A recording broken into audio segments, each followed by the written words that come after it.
Ça va? Français, anglais, comme tu veux. On va faire en français, si c'est possible. C'est toi qui gères la télécommande, on va s'asseoir. Je vais essayer. Alors, C'est on compliqué. s'assoit. Allez, apparemment, là, un petit peu à gauche, ça devrait Le premier le faire. slide, ça le fait. Dreamscape Immersive. Alors, on a pas mal entendu parler de cette société. C'est une histoire assez extraordinaire. On va la découvrir ensemble. Vous êtes patron de la stratégie de cette entreprise. Je vais vite retrouver mes notes. Qu'est-ce que vous faites alors, Dreamscape Immersive? On voit que le logo, c'est justement un casque de réalité virtuelle. Oui, alors c'est parfait. Donc, vous venez juste d'expliquer ce que c'est que la VR. Donc, nous, on est en train de développer ce qu'on essaye d'appeler le 4e format du cinéma. Donc on connaît les films en 2D, donc voilà, on va voir un film en 3D, c'est génial. Après on peut le voir en IMAX, et nous ce qu'on essaie de faire maintenant avec l'arrivée de la VR, c'est de permettre au public de rentrer dans l'écran, devenir un peu l'acteur de son propre film. Alors comment ça se passe concrètement de rentrer dans l'écran? Alors ça c'est, alors je vais essayer de pointer, voilà, d'illustrer ça. Il faut recliquer pour que la vidéo se lance. Si c'est bon. Donc, ce qu'on essaye de faire, c'est de mettre des marqueurs sur les mains, sur les pieds, de mettre un casque de réalité virtuelle, un backpack PC, et avec un système de motion capture, donc c'est ces systèmes que vous connaissez certainement, qu'on utilise pour faire des films d'animation. On arrive à repérer les objets, les personnes dans l'espace, et ensuite on arrive à les plonger dans un environnement virtuel. Alors ça, ce qu'on voit, juste Ronald, pour revenir, donc ce qu'on voit à gauche, si on peut revenir en arrière, ce qu'on voit à gauche, c'est ce qui se passe dans le monde réel. Ce qu'on voit au milieu, c'est ce que comprennent les ordinateurs, c'est-à-dire qu'ils vont analyser les gens, les humains, comme des avatars, et ce qu'on voit à droite, c'est ce que vit le joueur. Exactement. Le joueur et les joueuses. Voilà. Et donc, là, donc on va pouvoir le voir. Donc, ce qu'on voit projeté derrière, ou ce qu'on voit maintenant, c'est ce que le joueur voit.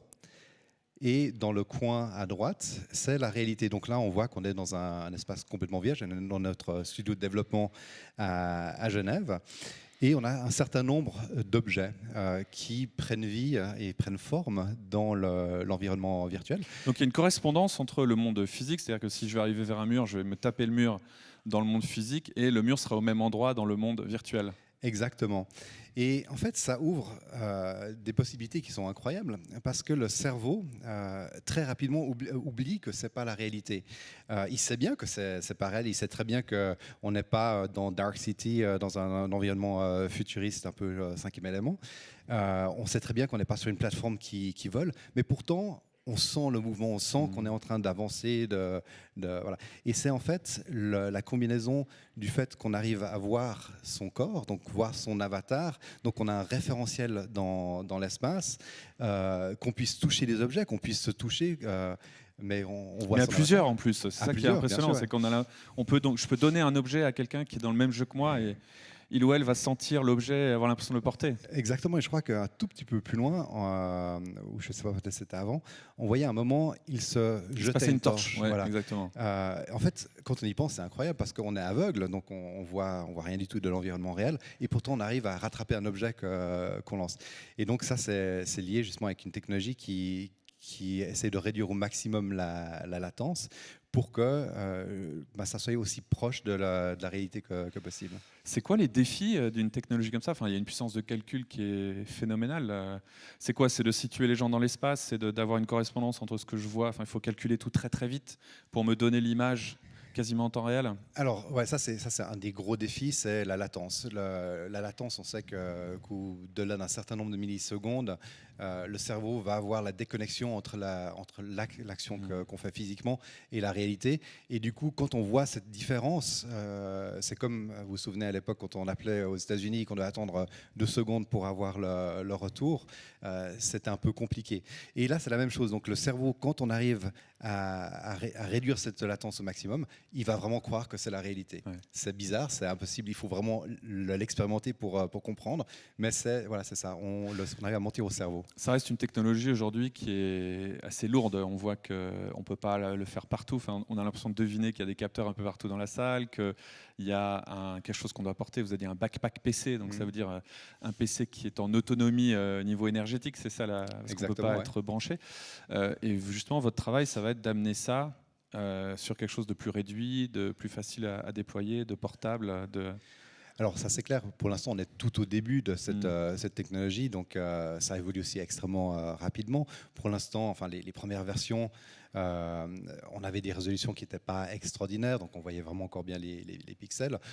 Et on voit que assez rapidement, on arrive à des résolutions qui vont être assez proches de la résolution de l'œil humain. Donc là on parle de, on va dire 4-5 ans, on va avoir des casques de réalité virtuelle qui vont avoir un field of view qui va être suffisamment grand pour un field of view, c'est un champ de vision, c'est-à-dire que c'est un des enjeux quand on a un écran devant les yeux, c'est que forcément à un moment l'écran s'arrête, et donc quelle est la largeur, sachant que plus c'est large, plus c'est compliqué à calculer, mais plus c'est immersif. Voilà.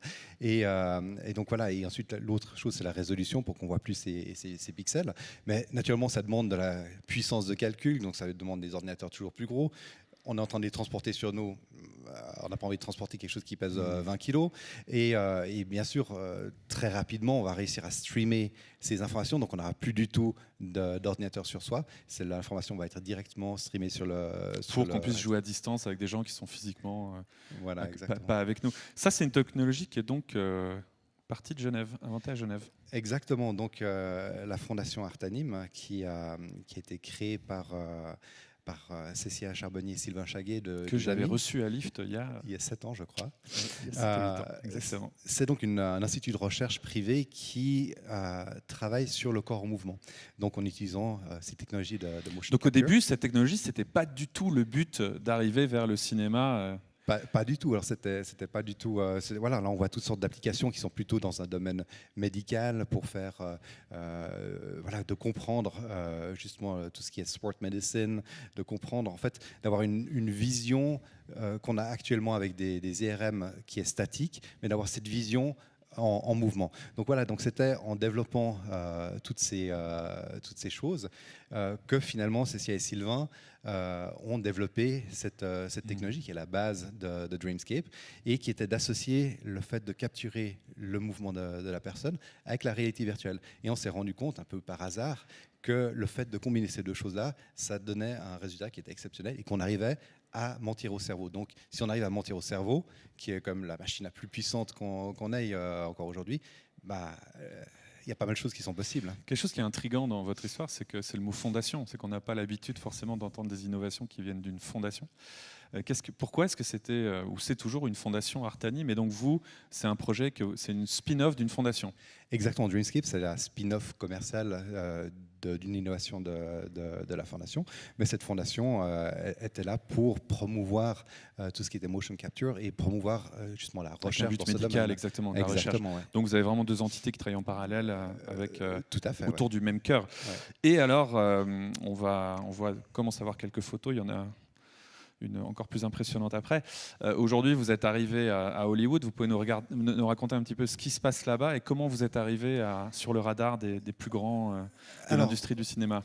Alors c'est marrant, il y avait Arnaud qui parlait tout à l'heure, et en fait il se trouve qu'il y a plus de 20 ans on bossait ensemble, et moi je lui racontais toujours des trucs un peu barges, et c'était le seul à me croire, c'était le seul à me dire ouais mais tu as réussi à faire ce truc-là. Et voilà, et en fait, on va dire c'est un peu par hasard que ça se passe. Donc il y a cette technologie qui est inventée. On s'est dit, ok, voilà, on va faire quelque chose de chouette. Donc je rejoins Cécilia et Sylvain et on essaye de développer au niveau commercial. Donc tout de suite un retour média qui était exceptionnel, mais ça ne veut toujours pas dire de l'argent qui rentre dans les caisses pour passer d'un prototype à un produit. Et on était invité au Festival de Cannes, on était invité à Sundance. Donc voilà, ça c'est avec Robert Redford, Cécilia et Sylvain à Sundance, d'ailleurs qui se passe en ce moment. D'ailleurs les deux sont là-bas en ce moment. Et là-bas, on a eu la chance de rencontrer quelqu'un qui s'appelle Kevin Wall, qui avait coupé la queue. On avait 14 de queue pour faire cette expérience. Voilà, il a réussi à couper la queue et il vient nous voir et nous dit j'aime vraiment bien ce que vous faites. Voilà, moi je suis un investisseur, j'investis dans la réalité virtuelle. J'aimerais bien vous parler. Génial, je regarde sa page Wikipédia, j'étais là, ok, d'accord, c'est sympa. Donc voilà, c'est la personne qui a produit tous les plus gros concerts au monde, les Live Aid, Live Earth, les Beatles, les Rolling Stones, etc. Qui était le premier investisseur de Facebook. Donc il était dans le garage avec Marc quand ils étaient 7, qui a créé la première boîte Internet aux États-Unis, qui a fait des choses incroyables, qui a créé le média en fait de la musique télévisée. Et là, vous lui avez dit, ça m'intéresse pas du tout de vous parler. Voilà, pas du tout. Alors, on l'a quand même Rentrez chez vous, monsieur. Arrêtez de nous embêter. on lui a rendu quand même la vie un peu difficile, mais je vous rassure, on l'a pas fait exprès. Il voulait absolument qu'on vienne à LA, mais Cécile enseignait, donc on lui a dit, ok, viens, on va venir dans 3 mois. Et il nous a dit, ouais, mais vous foutez de ma gueule, là, vous savez qui je suis. Et finalement, il a décidé, comme il a vu qu'on ne pouvait pas venir, de prendre l'avion, de venir à Genève. Il a emmené un de ses amis, Walter Parks, qui a créé DreamWorks avec Spielberg, qui a produit des gros films comme Gladiator, Minority Report, etc. etc. Il l'a fait venir, ils ont retesté la technologie. Donc là, vous n'avez pas ouvert la porte, il tapait sur la porte, vous avez dit, non, je veux vraiment pas vous voir. C'est ça, hein, l'histoire. Et en fait, Walter n'arrivait plus à se poser pendant 3 minutes sur un siège. Donc, on était dans notre petite salle de conférence et il était, ouais, est-ce qu'on pourrait faire ce truc-là? Donc, on voyait vraiment qu'ils étaient super excités. Et donc là, on se disait, ouais, c'est chouette, ils vont investir. On va finalement arriver à avoir l'argent suffisant pour en faire un produit. Vous aviez précommandé une Ferrari, d'ailleurs? Pas vraiment, non. Et donc 2 jours plus tard, je retrouve Kevin à Londres et il me dit ouais, finalement on va pas investir. Donc là j'étais ouais, bon là c'est mort quoi. On va bosser pour la boîte. Donc je lui dis ouais, mais vous foutez de notre gueule quoi. Et ils ont arrêté donc Kevin de produire tous ces méga concerts, etc. Walter fait plus que ça, donc voilà, ils sont tous les jours au bureau avec nous, enfin à Los Angeles. Donc voilà, c'est un peu une histoire un peu folle, un peu, mais c'est sympa. Vous êtes sympa.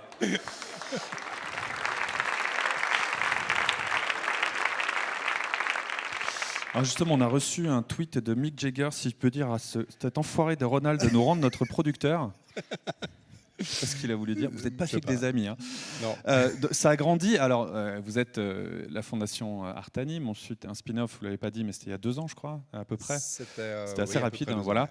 Et puis là, vous cherchez du capital, il y a cette rencontre, il y a cette relation un peu It's Complicated qui commence. Et aujourd'hui, tout a accéléré à une vitesse incroyable. Ça a grandi très, très, très vite. Je passe la slide suivante ou... Oui, je ne suis pas du tout préparé, je ne sais pas du tout ce qu'il y a sur le slide suivant, mais Harry Potter. Donc voilà, alors bon, là pour l'instant c'était juste la première partie de l'histoire. Hein.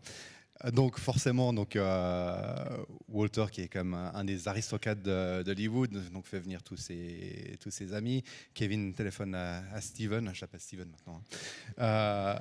Lui dit ouais, écoute, il faut First name basis. Est-ce qu'on peut appeler qui voudrait qu'on appelle Steven Spielberg maintenant? Allez, sors ton téléphone. Voilà. Et donc, Steven devient le premier investisseur aussi de Dreamscape. On a la chance d'avoir 3 des gros studios, donc la Warner, 20th Century Fox, MGM qui investissent, IMAX. Enfin voilà. Bon. On va dire que ça c'est un peu, voilà, c'était sympa comme aventure. C'était un peu le Et voilà, et donc en fait, ah non, il y a encore d'autres trucs. C'est vrai qu'on s'est dit, on a besoin d'un CEO, donc on va prendre le CEO de Disney quand même. Donc on a engagé Bruce Wogan, qui était le CEO de Disney Imagineering, donc c'est eux qui font tout. Et vous l'avez engagé, après vous l'avez licencié. Ça, c'était le luxe ultime. Non, on l'engage et puis allez, va-t'en maintenant. Il est toujours là, et en fait, il est toujours là. Il n'a pas eu de bol parce qu'en fait, il était parti un peu en retraite. Il s'était dit, ok, voilà, on avait fini Shanghai. Il a dit, voilà, j'ai fait tout ce que je pourrais faire dans ce domaine. Il était parti pour faire un tour en voilier et il a eu la malchance de tomber sur Kevin qui lui a dit je crois qu'il faut que tu viennes tester ce truc. Il a bien aimé et voilà, maintenant il bosse de nouveau. Donc vous êtes passé de 3 à 12 000 employés? Non, pas encore, non.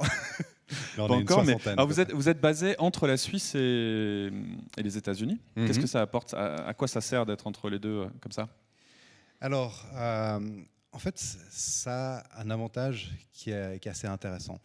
Je vais prendre une métaphore, la métaphore d'une belle voiture. On parlait de Ferrari. La vie est un peu comme une boîte de chocolat. Voilà, exactement. Par exemple. Et en fait, aux États-Unis, ils sont super forts pour faire des magnifiques carrosseries. C'est vraiment super beau. Ce qui est bien avec les carrosseries, c'est qu'au bout d'une année, quand il y a des égratignures de ça, on peut repeindre. Donc voilà, Et en Suisse, par contre, on est vachement plus précis. On est super bon pour faire des moteurs. Ça fonctionne. Mais pour une voiture, une carrosserie, voilà, on peut la repeindre. Le moteur, quand il fonctionne plus, il faut jeter la voiture. Et je pense que c'est ce que beaucoup de gens ne se rendent pas compte. J'étais en train de faire une analogie avec la raclette. Je me demandais si c'est la croûte ou l'intérieur qui est le plus important. Alors ça, je sais pas, moi je préfère la croûte. Hein. Vous préférez la croûte. C'est marrant, moi j'aurais dit l'intérieur et ça prouvait le point qu'en Suisse on fait des très bons intérieurs. Ouais. Non, en Suisse un peu moins bien. En Suisse, on sait faire des moteurs qui sont nickel, qui fonctionnent vraiment bien. Et si on arrive à lier justement cette compétence qu'on a en Suisse, on a des ingénieurs, et voilà, c'est pas parce qu'on est en Suisse, on a des ingénieurs qui sont meilleurs qu'à la Silicon Valley. On a toujours cette espèce de truc, on se sous-estime. On va les laisser applaudir. Il y a un ou deux Suisses, je crois. Alors allez-y, applaudissez-vous. Voilà. Ouais. Ils sont chauvins, ces Suisses. Mais c'est une réalité. On a vraiment des ingénieurs qui sont super bons ici, qui sont meilleurs, qui sont moins chers que sur la côte ouest. Donc voilà, quand on arrive à mélanger ces deux choses, c'est quelque chose qui est génial.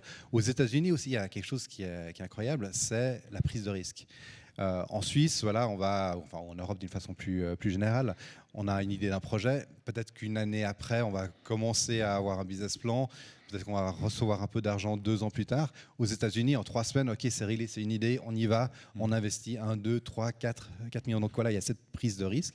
Donc ça, c'est une énorme différence et qui est nécessaire pour le scaling aussi. Donc voilà, une deuxième chose, voilà, cette possibilité de scaler beaucoup plus rapidement. Et après, Hollywood, il faut leur reconnaître qu'ils savent comment faire du contenu. Et des chewing-gums. Ouais, et des chewing-gums. Elle est pas mal celle-ci. Hein. On l'avait pas préparée. Excusez-moi. Je suis désolé. Donc voilà, en termes de contenu, ils savent comment faire un blockbuster. Donc voilà, il y a des avantages à être LA, il y a des avantages à être en Suisse. Et je pense que c'est en alliant justement toutes ces compétences, en étant une boîte réellement globale, en prenant le meilleur où ça se trouve, qu'on arrive à faire quelque chose qui est vraiment bien. Les prochaines étapes, là vous partez comme une fusée, vous êtes déjà très très haut. C'est quoi un peu les prochaines étapes pour vous ?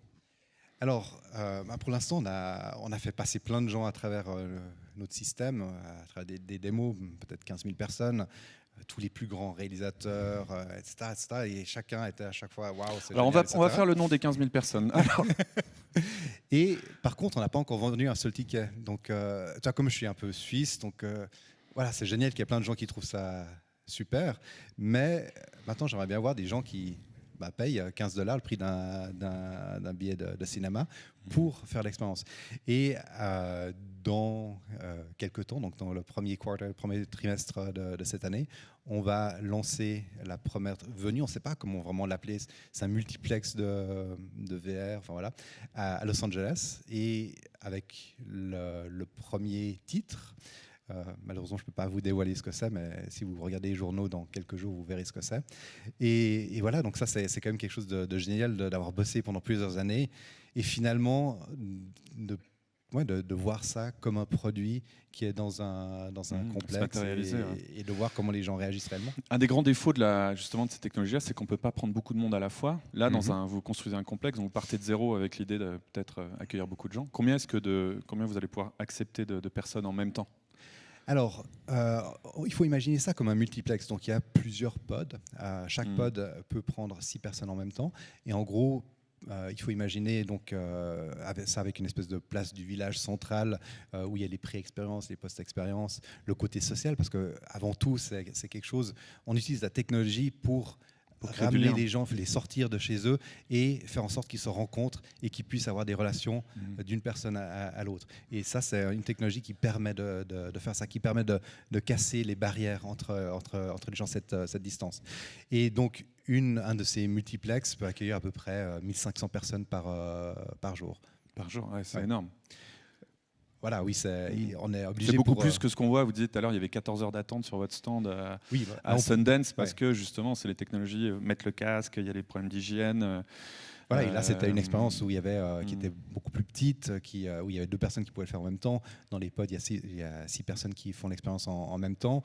Après, on multiplie le nombre de pods, donc voilà, ça devient comme un cinéma. Ça dépend du nombre de sièges qu'on y installe.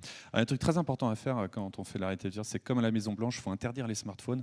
Parce qu'une fois que vous avez le casque, il y a systématiquement quelqu'un qui prend une photo de vous quand vous êtes comme ça. Là.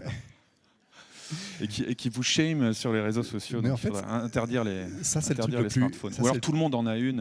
Ouais, ça, c'est le truc le plus marrant. On prendra une photo à l'aveugle comme ça avec les copains.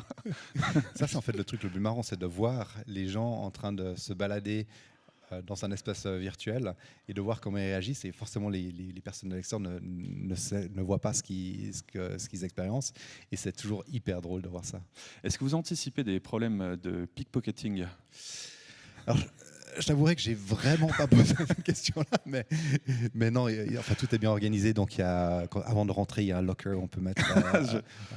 Non, vous les volez à l'entrée directement. Excuse-moi, Ronald. Merci, Ronald Menzel. Merci beaucoup. Super.